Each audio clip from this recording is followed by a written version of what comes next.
gente.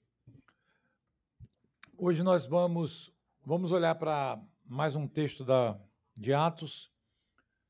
Vamos encerrar aí esse capítulo 11 hoje. Com a graça de Deus, se Ele nos permitir aqui, nós veremos essa última perícope que ficou aí para a gente finalizar o capítulo 11. Está com a Bíblia aberta aí? Vamos lá, gente. Pega a Bíblia aí, vamos ler o texto. É um texto bem pequenininho. Diz assim: naqueles dias, alguns profetas foram de Jerusalém para Antioquia. E apresentando-se um deles, chamado Ágabo, dava a entender pelo Espírito que haveria uma grande fome em todo o mundo.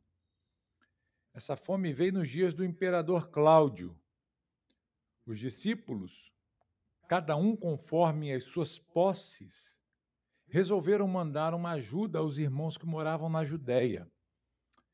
E eles o fizeram enviando essa ajuda aos presbíteros por meio de Barnabé e Saulo. Então está aí, queridos, o texto que encerra, né? O capítulo 11, para que possamos fechar aí essa perícope, né, de estudo que fala da igreja ali em Antioquia. Gente, nós temos olhado para esse contexto da igreja ali, e o que nós estamos vendo aqui nesse último trecho, nessa última passagem aqui de Atos 11, é a igreja de Antioquia respondendo a uma crise que viria, que fora profetizada, e se tornando um modelo aqui para a gente, para toda a cristandade, né, de solidariedade cristã e de unidade na sua fé. Isso aqui é muito legal de se ver. É um texto pequenininho, mas nós aprendemos grandes coisas aqui. Eu fiz uma divisão simples, muito fácil de você acompanhar, para ficar bem didático aqui para a gente. Eu dividi aqui o nosso estudo em 3 partes. Então, você que já está anotando aí, já anote aí as divisões do nosso estudo. Então, podemos? A primeira parte aqui é o verso 27, e eu coloquei assim, os profetas chegam em Antioquia. Essa é a primeira divisão do nosso estudo de hoje. Os profetas chegam a Antioquia, ou em Antioquia. É o verso 27, que nós voltaremos aí para o texto, nós leremos aí, olharemos cada um desses pontos. Anotaram aí? A segunda divisão que eu fiz foi: a fome chega ao mundo romano. A fome chega ao mundo romano. Versículo 28. Essa é a segunda divisão. E a última divisão, nos versos 29 e 30, a ajuda chega à igreja da Judéia. Ok? Facinho o esboço, né? Moleza de decorar aí. Então, vamos relembrar aqui a divisão. Primeiro, os profetas chegam em Antioquia. Depois, a fome chega ao mundo romano, ao mundo daquela época, né, conhecido assim. E, por último, a ajuda chega à igreja da Judéia. Então, são essas aí as divisões. E, se Deus quiser, a gente vai conseguir, né, olhar aqui para todas elas, se o Senhor nos permitir, o nosso tempo aqui for o suficiente, e não tivermos muitos textos aqui para olhar, né? Às vezes os irmãos querem fazer alguns comentários também no estudo, e a gente às vezes toma um pouquinho mais de tempo, né? Então vamos lá para o primeiro ponto, vamos adiantar, né? Vamos correr aí para a gente não perder tempo. Os profetas chegam em Antioquia, é o verso de número 27 aí do nosso texto. Naqueles dias, ou seja, ele está conectando aquele período em que Barnabé e Saulo estiveram em Antioquia ensinando. Lembra aí da última semana? Eles ficaram por 1 ano ali naquela cidade ensinando, consolidando a igreja, fortalecendo a igreja. E dentro desse período, provavelmente já ao final desse período aqui de ensino, de fortalecimento da igreja, o texto vai nos dizer, Lucas escreve, ele é bem sucinto aqui, Lucas ele não procura dar muitos detalhes para a gente, nós gostaríamos, né? Ficamos com algumas perguntas aqui no texto. Lucas simplesmente diz que naqueles dias alguns profetas foram de Jerusalém para Antioquia. Aí a gente fica perguntando, né? Quem eram esses profetas? Qual o nome deles, né? Pelo menos um aqui é dito. Ele aparece aqui no texto, mas nós não sabemos quem são esses irmãos. Nós não sabemos, irmãos, qual o motivo deles também irem a Antioquia. Pode ser, queridos, que eles desçam ali para Antioquia para trazer alguma ajuda para aquela igreja, para auxiliar aquela igreja também, né? Se reunir com aqueles irmãos e, de alguma forma, trazer instruções. Nós vimos aqui que uma profecia vai ser dada ali. E talvez, conduzidos, né, certamente aqui pelo Espírito Santo, ou já tendo uma ciência da necessidade de ministrar aquela igreja, esse grupo de irmãos descem a Antioquia. A expressão descer aqui, embora Antioquia seja lá em cima, né, lá no alto, a parte norte, mas é porque Jerusalém é mais alta. Então é por isso que usa-se essa expressão descer, né? Eles estão indo para o norte, mas estão descendo. Geograficamente, né, o relevo daquela região ali favorece esse entendimento aqui para a gente. Eles descem, então, ali para Antioquia, e pode ser aqui, queridos, um movimento, como eu disse, intencional e missionário deles, né? Vamos lá para ajudar os irmãos, para cooperar com o trabalho que está sendo realizado ali por Barnabé e por Saulo e os outros irmãos ali, né? Ou é possível também que sejam crentes ali da Judéia que se mudaram, né? Estão saindo ali da área de Jerusalém e estão se deslocando para uma nova cidade e decidiram mudar, né, de endereço e foram parar ali na cidade de Antioquia. Mas o que nos chama a atenção aqui, Lucas quer destacar, irmãos, é que esse grupo que chega a Antioquia, Lucas diz que eles eram profetas.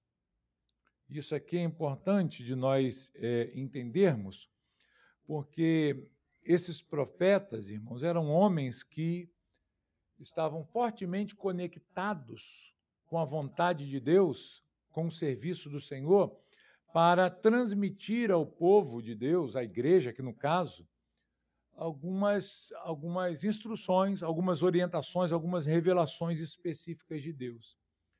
Esse era o papel básico do profeta. Hoje em dia a gente olha para esse termo, parece que ser profeta é ser adivinho, é ser uma pessoa que revela as coisas. Não é assim que a gente vê aí fora?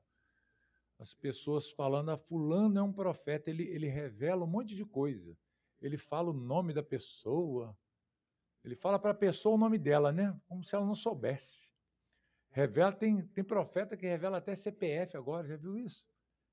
Fica revelando o CPF da pessoa, para quê, né? E as pessoas acham que isso é ser profeta, e não é, né, irmãos? O ofício de profeta aqui tem muito mais que ver, ele está muito mais conectado com a instrução, com a exortação, com o consolo, a ministração sobre a igreja, no sentido de ensino para a igreja. É isso que nós percebemos no Novo Testamento aqui. Todas as vezes que um profeta ele é mencionado, a gente vai ver essas ações aqui sendo desenvolvidas. Então, nós não devemos imaginar aqui um profeta como aquela pessoa que vem e começa a revelar e descobrir e falar as coisas aleatórias assim. Não tem nada a ver com isso. O profeta aqui era alguém que, de fato, inspirado pelo Senhor, usado pelo Senhor, trazia para a igreja, para um grupo de irmãos ou para até mesmo uma pessoa, em específico, nós veremos isso um pouco mais lá na frente, uma mensagem de Deus. Nós devemos lembrar que aqui a Escritura, queridos, como nós a temos aqui, ela não estava fechada. Então Deus usava esses homens para trazer ensinos, revelações, até que tudo isso se fecha, né? E a partir de então, esses dons espetaculares, eles cessam, nós queremos assim, né? Porque eles já cumpriram o propósito deles. E agora nós temos a palavra de Deus. Tudo que nós precisamos saber nos está revelado aqui na Santa Palavra de Deus, nas Escrituras. Então nós não devemos olhar para esse ofício aqui de profeta nesses termos como algo ainda permanente em nossos dias, tá certo? Eu separei aqui alguns textos para a gente olhar brevemente, só para dar uma ideia para os irmãos do trabalho, da função desses profetas na igreja. Se os irmãos olharem aí no livro de Efésios, no capítulo 4 de Efésios, a gente vê uma passagem que menciona, né? Menciona essa divisão que foi estabelecida pelo Senhor mesmo na sua igreja. Olha aí, versículo 11, Efésios 4:11. Diz assim: e ele mesmo, o Senhor, né, concedeu uns para apóstolos, outros para o quê? Profetas, e outros para evangelistas, e outros para pastores e mestres. Para quê? Quem sabe para quê? Está com a Bíblia aberta aí? Olha o texto aí, para você responder direitinho. Por que Deus levantou apóstolos, levantou profetas? Qual o objetivo? Diz o verso 12 aí o quê? Com vistas ou um propósito, né, de aperfeiçoar os santos, capacitar os santos, edificar os santos, abençoar, né, a sua igreja com essa capacitação, com a exortação, com a consolação, de maneira que a igreja possa avançar, ok? Para o desempenho do seu serviço. Nós fomos chamados para o trabalho, irmãos.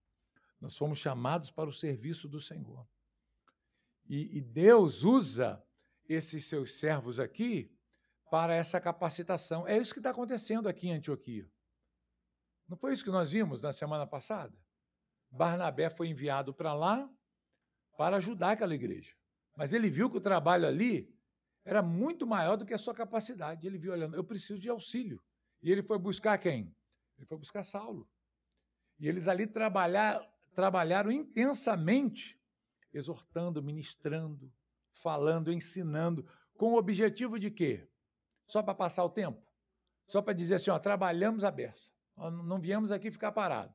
Estamos trabalhando. Qual o propósito aqui? Edificar aquela igreja. Abençoar os crentes. Fortalecer os crentes, né? Capacitá-los, aperfeiçoando-os, para que eles pudessem desempenhar o quê? O serviço. E fazendo isso, o que diz o texto aí? O corpo de Cristo é o quê? É edificado. Até quando? Até onde essa edificação vai? Olha o que ele diz. Até que todos cheguemos à unidade da fé. Ou seja, essa fé que está presente na minha vida deve estar presente também na sua vida, na vida de cada um. Aquilo que Barnabé carregava consigo, ele compartilhou para que a igreja pudesse viver essa mesma realidade e falasse a mesma língua e pensasse da mesma forma e tivesse a mesma disposição no seu coração para servir a Deus, para viver uma vida cristã saudável. Então, a gente vê aqui esses propósitos sendo expostos aqui. Nós poderíamos seguir no texto, mas o nosso objetivo, queridos, aqui é continuar, né, em Atos, para a gente não atrasar aqui a nossa leitura. Vamos ver aqui na carta que Paulo escreveu aos Coríntios, na primeira carta. Abra aí. Quem está com a Bíblia aí, abra aí. 1 de Coríntios, capítulo 14. Olha o que ele diz aí, o verso. Vamos começar do 2 aqui. Pois quem fala em línguas não fala para pessoas, mas fala para quem? Fala para Deus. Ninguém o entende, pois por meio do Espírito fala mistérios. Então, a pessoa está falando em línguas ali, Paulo tá corrigindo essa igreja, porque está todo mundo falando em línguas ali, sem ninguém entender nada. Ele falou, para com isso, não faz sentido nenhum. Porque quando você está falando em línguas aí, sem ter ninguém para traduzir, interpretar, você está falando para Deus e ninguém é edificado. Ninguém é edificado. Então, Paulo está corrigindo aqui a igreja, né, usando essa expressão. Aí ele diz, mas o que profetiza, olha aqui, aquele mesmo ofício, aquela mesma ação que os de Jerusalém, da Judéia, fizeram ali na Antioquia. Mas o que profetiza fala para as pessoas. Fazendo o que com isso? Vamos ler? O que está aí dizendo? Edificando, exortando e consolando. Então, essas três características aí, né, devem estar presentes naquilo que a Bíblia chama de profecia. Ela serve para a edificação da igreja. Ela serve para a edificação do corpo de Cristo, para que o corpo cresça, para que o corpo se torne forte, para que o corpo ele não fique minguado, né? Ele possa ser edificado diariamente, aprendendo, sendo instruído, abençoado. Envolve o que aqui também? A exortação. Às vezes a profecia vem para quê? Para exortar, para despertar a pessoa, para corrigi-la, né? A exortação tem esses dois papéis aqui. Tanto de você estimular alguém, você tirar a pessoa do marasmo que ela está vivendo, como também serve para levá-la à correção em algumas situações. E, por último aqui, o consolo. A profecia tem que cumprir esses propósitos, senão, se não há isso, que não é profecia. Então, descobri que Deus está me revelando que fulano aqui tem uma mulher aqui que está com doença. Fulano, Deus me revelou que Deus está mandando dizer aqui que tem gente com a vida financeira com dificuldade. É complicado, né? Qual o propósito disso? Nós veremos, irmãos, nós veremos aqui no texto que esses homens que foram para Antioquia e ali eram, sendo profetas, ministraram à igreja, e um em especial vai trazer uma palavra para essa igreja, ele vai trazer essas realidades aqui. Ele vai edificar a igreja, ele vai exortar a igreja e ele vai trazer consolo para a igreja. Então, profecia, meus irmãos, é isso aí. Então, não cai nessas conversas de que Deus mandou te dizer.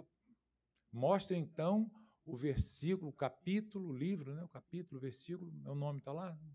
Se não, ignore, ok? Porque isso não tem nada a ver com o que a Bíblia chama de profecia.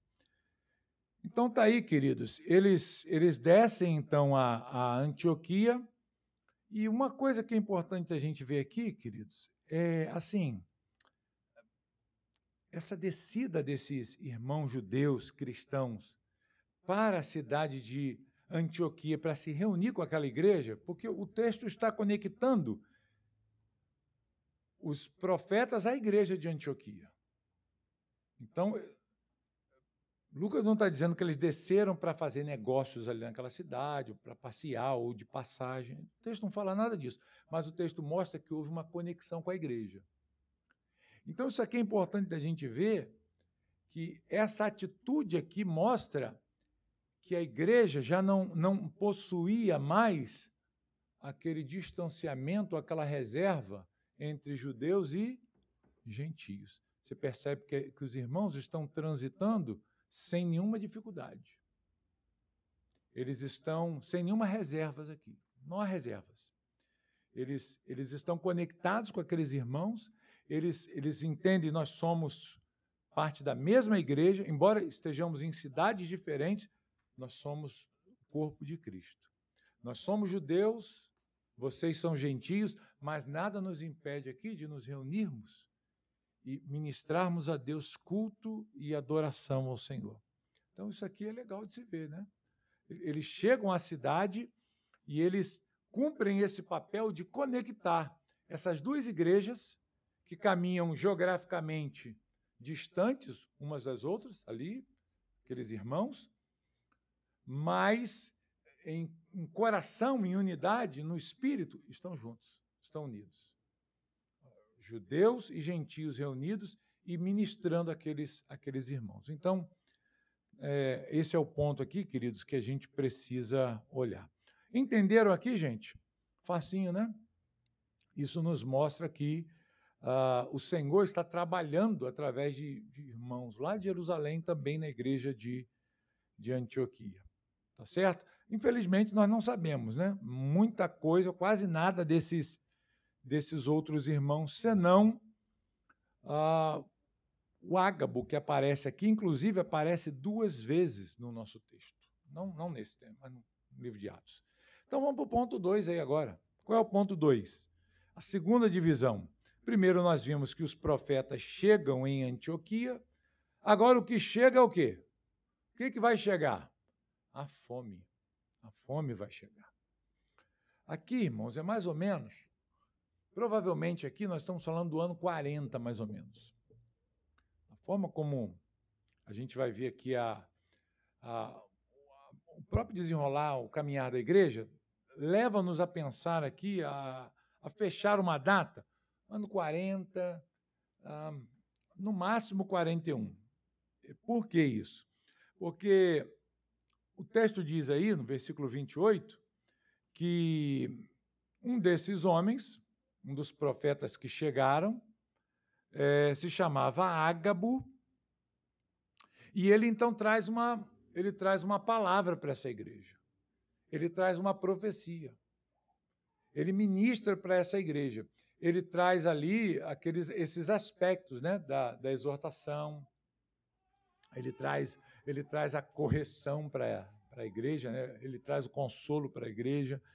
E ele faz isso como? Ele diz o texto aqui que dava a entender pelo Espírito que haveria uma grande fome em todo o mundo. Então, Ágabo chega ali e diz, olha, uma fome vai chegar ao mundo. E mais uma vez, gente, não devemos olhar aqui o mundo como o planeta Terra, ok? Mas é uma fome que está envolvendo aqui, está se relacionando ao quê? Ao Império, né? O mundo romano ali que era compreendido aqui. E, de fato, queridos, o próprio Lucas diz que essa fome veio. Ela veio nos dias do imperador Cláudio. Cláudio ele foi imperador entre os anos 41 até 54, se eu não me engano. Ele esteve como um imperador romano. Então, um bom tempo.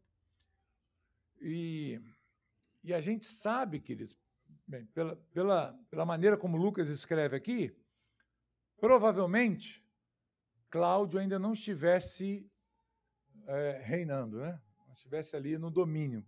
Acho que foi Calígula, né, que antecede Cláudio. Mas já está na porta, né? Está quase lá, está quase chegando lá.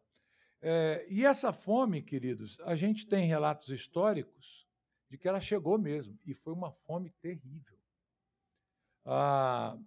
Eu já comentei para os irmãos aqui sobre alguns historiadores, um deles é Flávio Joséfo. Os irmãos têm vindo aí a EBD, né? A gente tem estudado escatologia, e os irmãos estão aqui mais ligados a esses nomes. E um outro historiador chamado Suetônio, eles escrevem dizendo que a fome nessa época foi severa demais. Foram 4 anos de fome. Do ano 44 até o 48, compreendendo esses anos, foram anos terríveis, dificílimos. O império passou muita dificuldade, foi uma fome severa. Agora, essa fome, irmãos, ela foi registrada que ela atingiu especialmente aonde? A Judéia. Em todo o império, o povo foi sacrificado, passaram dificuldades, lutas mesmo, aí, por causa de falta de alimentos. Dizem que muita gente morreu, queridos. Eu estava lendo um pedacinho da história, e num desses relatos falavam de aproximadamente 30 mil pessoas morreram de fome. 30 mil pessoas morreram de fome. Porque não tinha o que comprar. Ainda que você tivesse algum recurso, você não tinha o que comprar. Era escasso, a produção era... A gente hoje tem tecnologia fácil, né? A gente conseguir alimentos, mas naquela época, ainda mais 4 anos de dificuldade, de escassez, não tem quem aguente, não é? 4 anos de governo, né? Ruim, desanda tudo. E aqui, claro que Cláudio não tinha um controle sobre a natureza. A gente sabe que foram alguns elementos aqui da natureza que dificultaram, né? As plantações, mas foi feito o que se pôde fazer. Só que uma multidão de pessoas morreu de fome mesmo, sem ter o que comer, raquítico mesmo. E o lugar que foi mais atingido por essa fome foi onde? Foi a Judéia. Foi exatamente a Judéia. E aí, queridos, é legal a gente ver isso aqui, porque Deus usa uma revelação, né? É uma revelação importante aqui, né? Uma profecia aqui, que foi dada por Ágabo, que ajudou muito a igreja.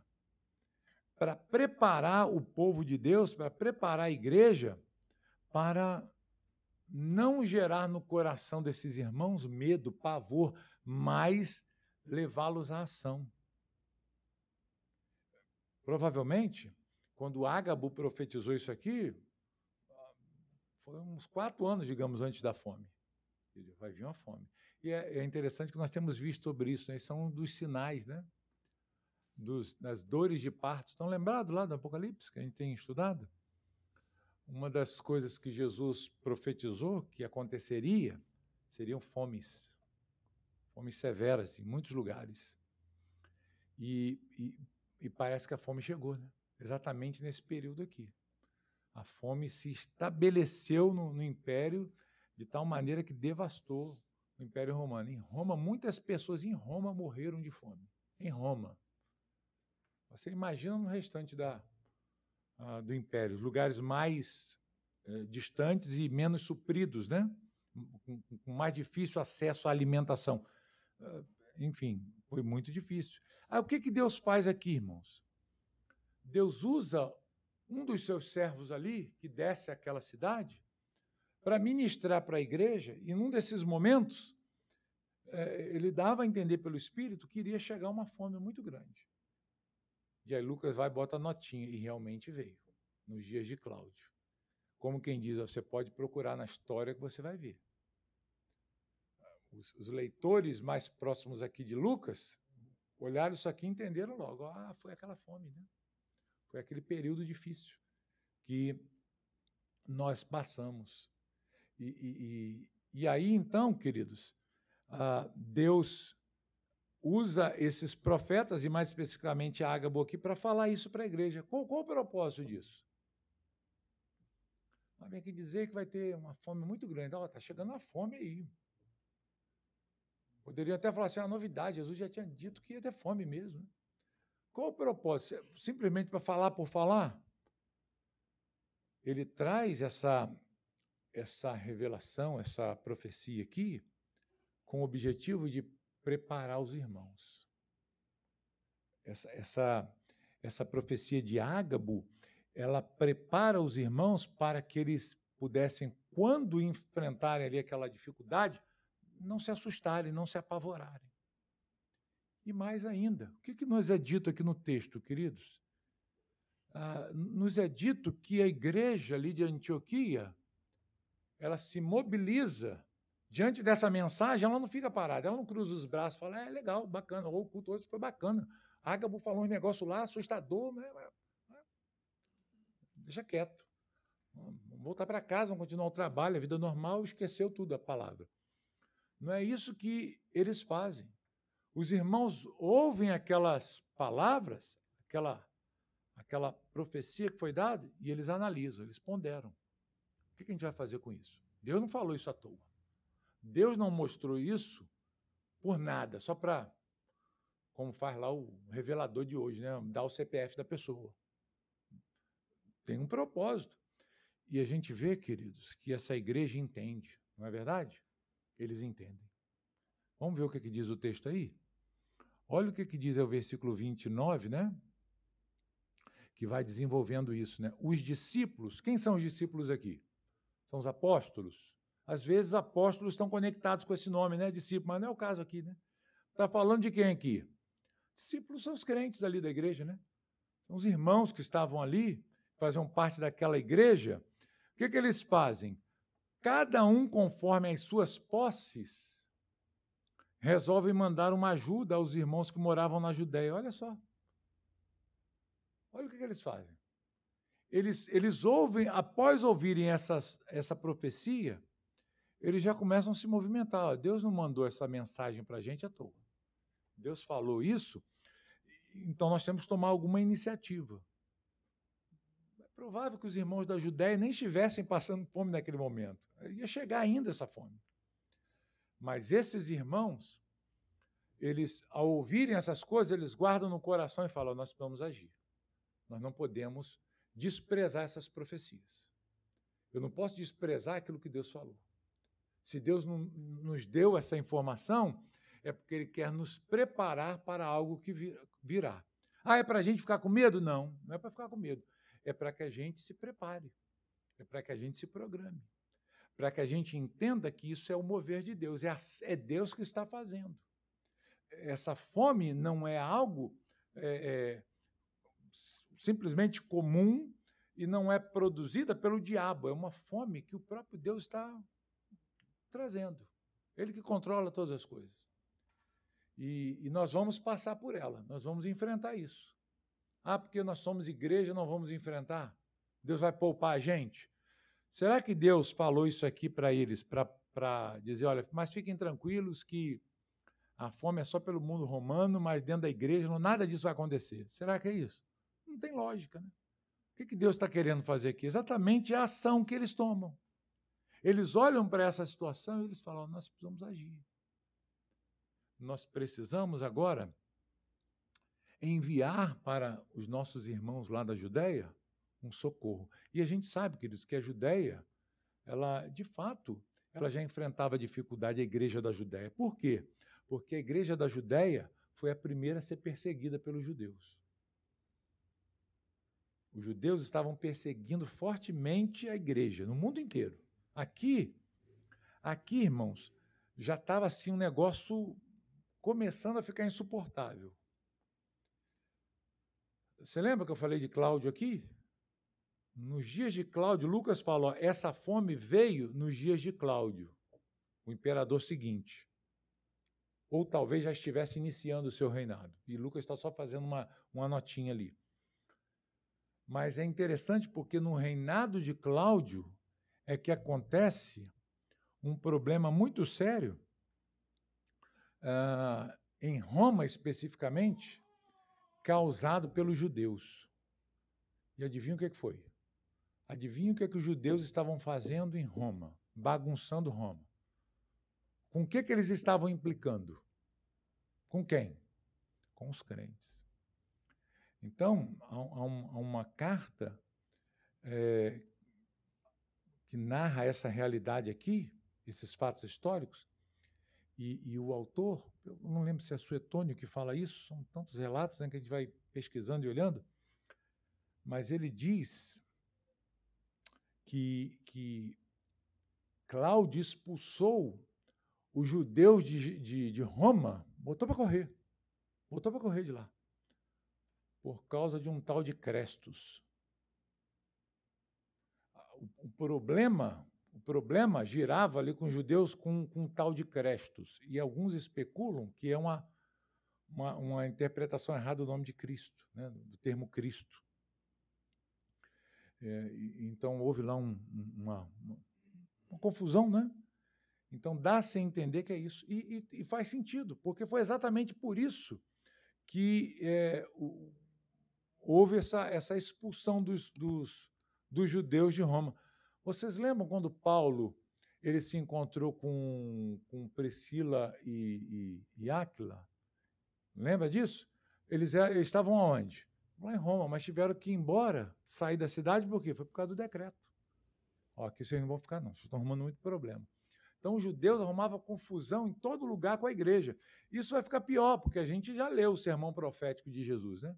O que ele disse? Vocês vão ser odiados, vocês vão ser entregues pelos seus próprios parentes, seus próprios pais, seus mesmos, vão perseguir vocês até a morte, vão arrastar vocês na sinagoga, nos tribunais, vocês vão ter que até dar testemunho diante de governadores e reis.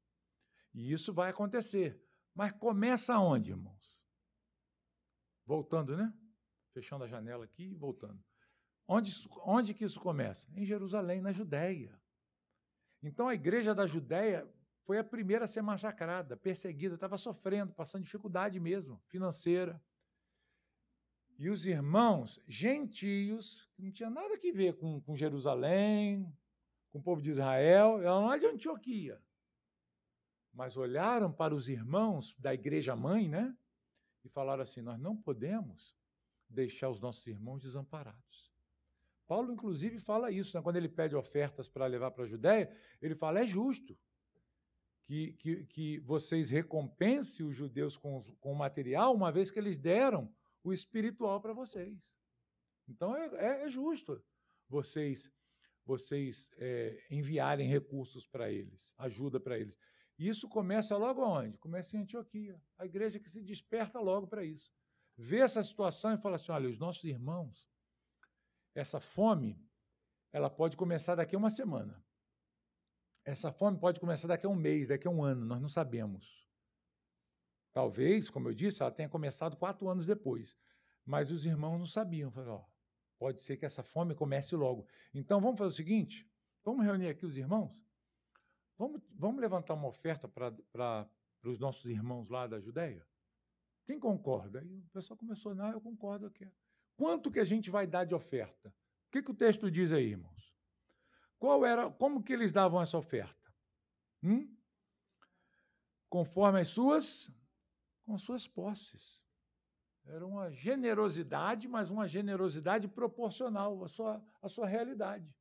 Eram generosos e faziam isso de forma desprendida e proporcional com seus ganhos. O que cada um puder ajudar, ajude. E rapidamente, queridos, eles se uniram ali e enviaram, através dos presbíteros de lá, a ajuda para os irmãos da Judéia. Olha que legal, né? A gente vê aqui gentios socorrendo judeus. Parece que a igreja aqui está retribuindo a benevolência que recebeu, né? Lembra quando a igreja foi fundada em Antioquia? O que o pessoal de Jerusalém fez? Vamos enviar alguém para lá, vamos mandar um pastor para lá. Quem é que eles mandam? Barnabé. Barnabé pega quem? Pega Saulo. Depois a igreja envia de Jerusalém um grupo de profetas para abençoar e alertar aquela igreja. E essa igreja aqui agora parece estar retribuindo, né? Em amor, o cuidado daquela igreja mãe para com eles. Gentios agora estão abençoando quem? Abençoando os judeus, socorrendo os judeus. Irmãos, o que é isso aqui? Isso aqui é o fruto do evangelho. Derrubando barreiras.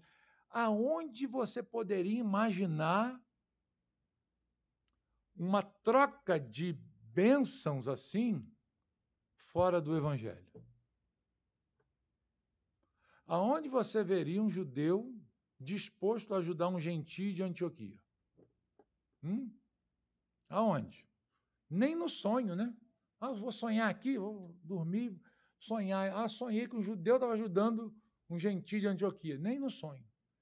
Aonde você iria imaginar que um gentio lá de Antioquia ia procurar favorecer a cidade de Jerusalém? Olha a história desses dois povos. Será que existiam rixas ali entre esses? Até hoje a gente vê isso, né? Até hoje você vê lá no Líbano, na Síria, os árabes também ali, que são até um pouquinho mais moderados ali, né, na Arábia Saudita, mas todo mundo querendo atacar Israel. Onde haveria essa disposição para ajudar gente estrangeira e um povo que era considerado até inimigo, problemático? Não, de jeito nenhum. Você ia falar, irmão? Pode falar. Eu imagino que até o judeu aceitar a oferta de um gentio seria algo difícil, acho que vendo como Ia pessoas ser impuras. muito complicado de receber, né?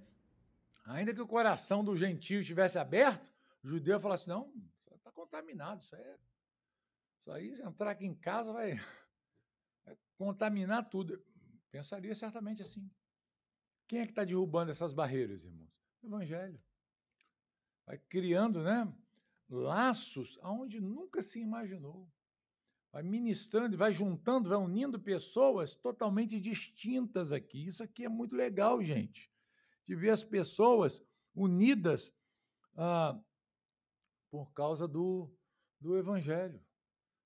Então, aqui a gente vê essas duas realidades, né? A gente vê a generosidade desses irmãos, o amor que eles tiveram, a atitude, né? Assim, puxa vida, Ágabo e os profetas não chegaram lá dizendo, olha, eu vim aqui dar essa profecia com o objetivo de agora pedir para vocês ajudarem a gente. Não foi intencional. Isso parte de quem? Parte dos discípulos, parte desses irmãos. É algo que Deus ministra no coração deles, né? E eles fazem isso de forma generosa e abençoadora, né? Então, eles demonstram a fé, uma fé prática, né? Eles ouvem a profecia e eles respondem com compaixão, ministram compaixão na vida daqueles irmãos. Então, o que a gente aprende aqui, gente? Entenderam? Foi fácil, né? Vamos relembrar aqui os pontos. Primeiro, os profetas chegam em Antioquia, a gente vê o grupo aí chegando, né? Como talvez um envio até dessa igreja para abençoá-los, abençoar a igreja de Antioquia. Depois, a fome chega ao mundo, ela aparece, né? É uma visita inesperada e chata, né? E trouxe consequências terríveis. Mas a igreja foi amparada, a igreja foi suprida, por quê? Porque a igreja ouviu e se preparou. Deus está cuidando da gente, vamos ficar tranquilos. E, de fato, né? Deus trouxe sossego e ajuda ao seu povo, à sua igreja. A gente vai ver lá na frente, depois Paulo levando ajuda para a igreja da Judéia. E a gente não tem esses relatos da igreja padecendo e morrendo por causa da fome. Por quê? Porque eles eram solidários, né? Solícitos uns com os outros, em amor. Então, isso nos leva, queridos, a entender aqui que nós devemos viver assim também, né? Uma coisa que a gente precisa aprender aqui é que nós, como igreja, nós devemos, aqui é uma lição que a gente tira, nós devemos estar atentos às necessidades dos nossos irmãos. Será que nós temos pensado no outro? Será que nós temos esse vínculo nesse nível aqui? De não apenas vir à igreja, participar de um culto, assistir a reunião e ir embora. Será que nós estamos, ao participarmos dessa unidade, nós estamos atentos às necessidades de cada um?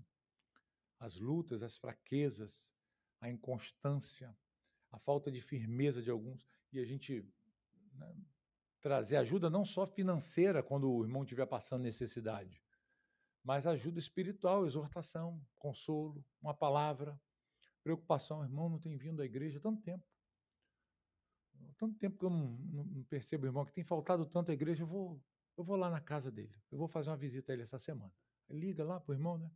Ô, irmão, tudo bom? Sentindo falta de você? Estou indo aí, tô levando um pão com manteiga, leva um queijo também, né?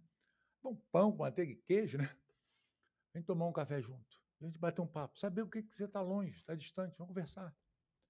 Queridos, são poucos os crentes que se preocupam assim, de mandar uma mensagem. Aqui todo mundo manda mensagem, né? Aqui a gente não tem isso. Mas tem gente que nem se preocupa.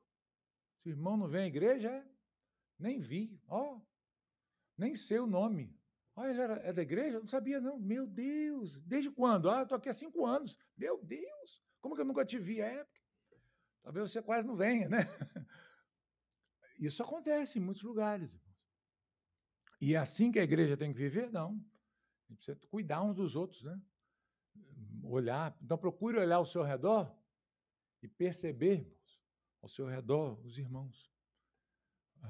Pode ser que estejam precisando de ajuda, né? A gente aprende aqui que a gente precisa estar atento e atento para agir, né? Não basta apenas saber da necessidade, a gente precisa fazer, né? O que a gente aprende aqui também? Generosidade, né? A igreja aqui foi generosa. Mandou uma oferta para lá com alegria. Não precisou o pastor ficar falando, gente, vamos lá, Barnabé, né? Gente, nós ouvimos aí o Ágabo, e Saulo foi lá, o negócio vai ficar ruim, eu acho que vocês têm que se dispor mais, tira aí o escorpião do bolso, vamos ajudar, insistindo, né? Precisou. Gente, isso partiu de quem? Dos irmãos. Partiu dos irmãos. Generosidade. A gente precisa ser assim, né? Isso é marca de uma verdadeira fé cristã, né? Nós olhamos aqui para o texto, nenhuma doação aqui é imposta, né? Ela foi feita espontaneamente, foi dada de coração, né? E a gente vê aqui nesses discípulos um amor sacrificial. Não é isso que a gente aprende aqui? Um amor sacrificial, né? Então, e por último, queridos, a gente vê aqui que essa unidade do corpo de Cristo deve superar as barreiras. Existem barreiras ainda hoje? Existem. Com certeza existem. Até na igreja, pastor, não devia, mas tem algumas dificuldades. E como crentes, vivendo a unidade do corpo de Cristo, a gente tem que fazer como essa igreja fez, superou as barreiras. Quais eram as barreiras aqui? Tinha a barreira da geografia, que é a menos problemática aqui no meu ponto de vista, mas a barreira cultural principalmente, não é? O histórico, aquela dificuldade, né? que existia lá atrás, não existe mais porque agora estamos em Cristo. É impressionante quando a gente vê crentes, irmãos, envolvidos com essas disputas, esse pensamento que a gente percebe no ímpio, levantando essas ideologias que procuram colocar uns contra os outros, não é? É o rico contra o pobre, o branco contra o negro contra o branco, e defendendo essas causas que a gente vê nos ímpios aí, não é? Presente e a pessoa agarrada com isso. Parece que faz questão de defender essas coisas e criar mais obstáculos ao invés de retirá-los. Na igreja não pode existir isso. Nós precisamos arrancar isso para longe e nos unirmos cada vez mais. Antes nós éramos assim. Antes, o rico não gostava do pobre. Pode acontecer isso? Pode, né? Mas agora ele se converteu, recebeu um novo coração e ele tem prazer de estar ao lado do irmão na igreja que é pobre. Está ali, até ajuda, abençoa o irmão. Antes existia aquela rixa, né? De classes, não é isso? Esse é o malvadão, esse é o patrão malvadão. Você é o empregado sofredor. Então vamos ficar contra ele. Quando o homem se converte, quando ele tem um encontro com o Senhor, essas barreiras caem. Barreira racial. Porque eu sou negro, fulano é branco, então há uma separação aqui, uma hostilidade cultural. Irmão, pode existir isso até lá fora. Mas depois que você teve um encontro com Jesus, você tem que entender que isso aí acabou de uma vez por todas, né? É impossível existir isso na igreja. Tem por que existir isso. Mas parece que tem gente que gosta, né? Às vezes, de ficar alimentando essas picuinhas e a gente não vê isso aqui na igreja. Essas barreiras aqui caíram todas. As dificuldades que existiam lá não existem mais agora. Vamos andar de mãos dadas. Você é judeu, eu sou gentio, e todos nós aqui vamos adorar o Senhor juntos. alegres e felizes. E vai ser uma benção o culto. Então, Deus nos ajude a caminharmos assim, né? Com o mesmo coração dessa igreja aqui de Antioquia, a gente tem que pedir isso a Deus, né? Senhor, dá-nos essa disposição que esteve ali nos crentes de Antioquia, que ouviram a exortação, ouviram a palavra do Senhor e aplicaram ela imediatamente, falaram, nós temos que fazer algo. E fizeram, e foi uma benção, né? Foi uma benção. Então, é isso aí. Na próxima semana, se Deus nos permitir, nós veremos aqui o capítulo 12. Vamos entrar em um novo capítulo aqui, e a coisa aqui vai ficar mais difícil, né? Vamos tirar um pouquinho o foco agora de Antioquia e vamos voltar lá para Jerusalém. O clima lá está complicado, né? O clima lá está difícil. E nós estudaremos aí o capítulo 12 na próxima semana. Iniciaremos aqui falando, Herodes persegue Tiago e Pedro. Tiago vai morrer, vai ser morto por Herodes, porque Herodes percebeu que isso era legal. Quando ele matou Tiago e viu que os judeus ficaram assim, faz mais, vamos lá, isso é mesmo, torcendo, vibrando. Ele falou, legal, vou fazer mais, vou ficar bem com eles. Vocês percebem aqui como que era o coração desses judeus, irmãos? Terrível, né? E aí Herodes falou, vou fazer mais. Aí prendeu Pedro, a gente vai ver como... A gente até passou por essa passagem tempos atrás, mas agora nós vamos devagarinho, capítulo 12, olhando todo ele, se Deus quiser, a partir da próxima quarta-feira. Ok? Vamos orar, pedir essas coisas a Deus, para que Deus nos dê esse mesmo coração que deu aos irmãos ali de Antioquia? Oremos.